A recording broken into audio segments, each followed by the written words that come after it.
Hello everyone, मैं हूं उत्कर्ष। और क्या तुम भी वही सेम मेन स्ट्रीम एनीमे देखकर थोड़ा बोर फील कर रहे हो? मतलब नारुतो, ब्लीच और वन पीस लेजेंड्स है नो डाउट, लेकिन एनीमे की दुनिया सिर्फ इन पॉपुलर टाइटल्स तक लिमिटेड नहीं है। देखो, हर सीजन में हजारों एनीमे रिलीज होते हैं और उनमें से कुछ ऐसे हिडन जेम्स होते हैं जो शोर शराबे में कहीं खो जाते हैं। इसलिए आज के वीडियो में हम बात करने वाले टॉप 5 अंडररेटेड एनीमे के बारे में जो तुम्हें अपनी वॉच लिस्ट में जरूर ऐड करने चाहिए। लिस्ट की शुरुआत करते हैं काबिनेरी ऑफ द आयरन फोर्ट्रेस से, जिसे अक्सर लोग इग्नोर कर देते हैं क्योंकि ये उन्हें अटैक ऑन टाइटन की कॉपी लगता है। पर सच ये है कि काबिनेरी ऑफ द आयरन फोर्ट्रेस का अपना अलग ही स्वैग है। मतलब इमेजिन करो एक इंडस्ट्रियल रेवोल्यूशन का एरा जहां स्टीम इंजन और गन्स तो हैं लेकिन दुनिया खत्म होने की कगार पर है। हाँ, एक मिस्टीरियस वायरस फैल चुका है जो ह्यूमंस को अग्रेसिव ज़ॉम्बी लाइक क्रीचर्स में बदल देता है, जिन्हें कबाने कहते हैं। और कबाने को मारना नियरली इम्पॉसिबल है क्योंकि उनका हार्ट स्टील की एक लेयर से प्रोटेक्टेड होता है। इस एनीमे की स्टोरी फोकस करती है इकोमा पर, जो कि एक यंग इंजीनियर है। और इकोमा ने एक ऐसा वेपन डेवलप किया जो कबाने के स्टील हार्ट को पियर्स कर सकता है। लेकिन अनफॉर्चुनेटली एक कबाने अटैक के दौरान इकोमा खुद इन्फेक्ट हो जाता है,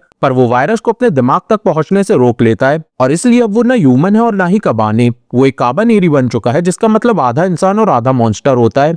इस एनीमे की सबसे खास बात है कि एक सर्वाइवल थ्रिलर है जो ट्रेन्स पर सेट है और ह्यूमंस को एक जगह से दूसरी जगह जाने के लिए हेवली आर्मर्ड ट्रेन का यूज करना पड़ता है, जिन्हें आयरन फोर्ट्रेसेस कहते हैं। हर एपिसोड में टेंशन हाई रहता है क्योंकि ट्रेन के अंदर पॉलिटिक्स और बाहर मौत का नाच। अगर तुम्हें हाई स्टेक्स एक्शन और लाजवाब एनिमेशन पसंद है तो काबिनेरी तुम्हें जरूर पसंद आएगा। नंबर 2 पे है सेरेफ ऑफ द एंड, जो कि एक डार्क फैंटेसी एनीमे है और ये पोस्ट अपोकलिप्टिक वर्ल्ड में सेट है जहां एक मिस्टीरियस वायरस दुनिया के सारे अडल्ट्स को मार देता है और सिर्फ 13 साल से छोटे बच्चे ही जिंदा बचते हैं। लेकिन ये सर्वाइवल कोई ब्लेसिंग नहीं थी क्योंकि इसी कमजोरी का फायदा उठाकर वैम्पायर शैडो से बाहर आ जाते हैं और बचे हुए इंसानों को अपना फूड सोर्स यानी लाइफ स्टॉक बना लेते हैं। और इसी घुटन भरी कैद में हमारा प्रोटैगनिस्ट यूइचिरो बड़ा होता है और इस कैद से निकलने के लिए यूइचिरो और उसका बेस्ट फ्रेंड मिकेला भागने का एक प्लान बनाते हैं। लेकिन वो कोशिश एक ब्रूटल ट्रेजेडी में बदल जाती है जहां यूइचिरो को अपनी आंखों के सामने अपनी फैमिली को खोना पड़ता है। इसके बाद वो अकेला सरफेस पर पहुंचता है और उसके दिल में सिर्फ बदला ही भरा रहता है और बाहर की दुनिया में उसे पता चलता है कि ह्यूमैनिटी अभी हारी नहीं है। इसलिए यूइचिरो वैम्पायर्स को खत्म करने के लिए जापानीज इंपीरियल डीमन आर्मी को ज्वाइन कर लेता है। लेकिन वैम्पायर्स इतने पावरफुल हैं कि उन्हें नॉर्मल वेपन से खरोच भी नहीं आती है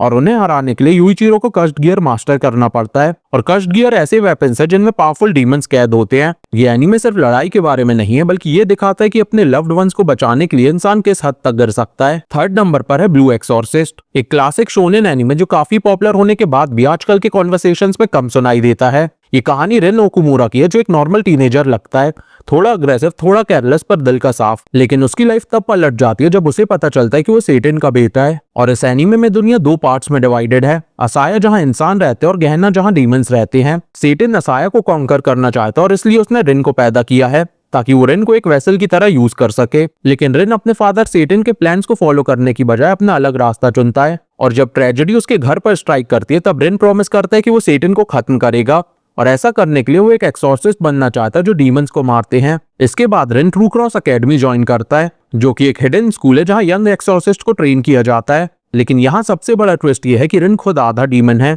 और अगर किसी को उसकी असलियत पता चल गई तो उसके अपने दोस्त ही उसे मार देंगे। ब्लू एक्सॉर्सिस्ट में एक्शन, कॉमेडी और इमोशनल मूवमेंट्स का परफेक्ट बैलेंस है। रिन का अपने डिमोनिक नेचर को कंट्रोल करने का स्ट्रगल और एक्सेप्टेंस ढूंढना स्टोरी को काफी रिलेटेबल और एंगेजिंग बनाता है। अब बात करते हैं लिस्ट के सबसे यूनिक और केओटिक एनीमे डोरोहेडोरो की। देखो, डोरोहेडोरो की स्टोरी एक डार्क ग्रिटी जगह पर सेट है जिसे द होल कहा जाता है। ये एक ऐसी जगह है जहां सॉर्सरर्स दूसरी दुनिया से आते हैं और वहां रहने वाले गरीब लोगों पर अपना मैजिक की प्रैक्टिस करते हैं। लेकिन यहाँ एंट्री होती है केमिन की, जो कि एक जायंट आदमी है जिसके पास एक लिजर्ड का सर है और उसे याद ही नहीं है कि किसने उसका नॉर्मल सर हटा के एक लिजर्ड का सर अटैच कर दिया है। और सबसे बड़ी बात है कि केमिन पर मैजिक का असर ही नहीं होता है। और डोरोहेडोरो में केमिन की पार्टनर निकाइडो एक रेस्टोरेंट चलाती है और ये दोनों मिलकर सॉर्सरर्स का शिकार करते हैं। केमिन का तरीका सिंपल है, वो सॉर्सरर को अपने मुंह में डालता है जहां उसके गले के अंदर एक आदमी बैठा होता है जो कंफर्म करता है कि क्या ये वही सॉर्सरर है जिसने केमिन का नॉर्मल सर अलग किया था या नहीं। डोरोहेडोरो वायलेंस, डार्क ह्यूमर और मिस्ट्री का एक क्रेजी मिक्सचर है। इसका आर्ट स्टाइल बहुत डिस्टिंक्ट है और इसमें सीजीआई के यूज इतना बेहतरीन किया गया है कि वो एक्चुअली अच्छा लगता है। यहाँ हीरोज और विलेंस के बीच की लाइन बहुत धुंधली है और तुम विलेंस को भी उतना ही पसंद करने लगते हो जितना हीरोज को, क्योंकि एनीमे के विलेंस का डायनामिक बहुत ही होलसम और फनी है। मतलब डोरोहेडोरो एक वाइल्ड राइड है जो तुम मिस नहीं कर सकते हो। फाइनली नंबर 5 पे है केक्काई सेंसेन। ये एनीमे स्टाइल और कूल वाइब्स का डेफिनेशन है। कहानी सेट है न्यूयॉर्क सिटी में, लेकिन वो न्यूयॉर्क नहीं जैसे तुम जानते हो। हाँ, इस एनीमे में 3 साल पहले एक गेटवे खुलता है जिसने अर्थ और बियॉन्ड को मिला दिया है, और अब न्यूयॉर्क हेल्सिलम स्लॉट के नाम से जाना जाता है, जहाँ इंसान, एलियंस और सुपरनैचुरल मॉन्स्टर्स एक डेंस फॉग के अंदर साथ में रहते हैं। हमारा मेन कैरेक्टर लियोनार्डो वॉच नाम का एक सिंपल लड़का है जो एक फोटोग्राफर बनना चाहता है, लेकिन एक इंसिडेंट में उसकी बहन की आंखें चली जाती हैं और बदले में लियो को all seeing eyes of the gods मिलती है, और ये आंखें कुछ भी देख सकती हैं, चाहे वो इनविजिबल मॉन्स्टर्स हो या फास्ट मूवमेंट्स। और आगे स्टोरी में लियो लिब्रा नाम की एक सीक्रेट ऑर्गेनाइजेशन को ज्वाइन करता है जो सिटी का बैलेंस मेंटेन करती है और डेंजरस क्रिमिनल से लड़ती है। केक्काई सेंसेन की खासियत इसका एपिसोडिक नेचर और एनर्जी है। इसमें कोई लंबा बोरिंग प्लॉट नहीं है और हर एपिसोड एक नई मुसीबत और एडवेंचर लेकर आता है। स्टूडियो बोन्स ने एनिमेशन में जान डाल दी है और इसका साउंड ट्रैक जैज और हिप हॉप का मिक्स है जो तुम्हें नाचने पर मजबूर कर देगा। अगर तुम्हें एक स्टाइलिश, फनी और एक्शन पैक्ड एनीमे चाहिए तो केक्काई सेंसेन परफेक्ट है। और ये थे वो 5 अंडररेटेड एनीमे जो मेरे हिसाब से तुम्हें बिल्कुल मिस नहीं करने चाहिए। इस लिस्ट के हर एक शो का अपना अलग फ्लेवर है, चाहे वो काबिनेरी का इंटेंस एक्शन हो या डोरोहेडारो का डार्क ह्यूमर। वैसे तुम्हारा फेवरेट अंडररेटेड एनीमे कौन सा है? कमेंट्स में जरूर बताना।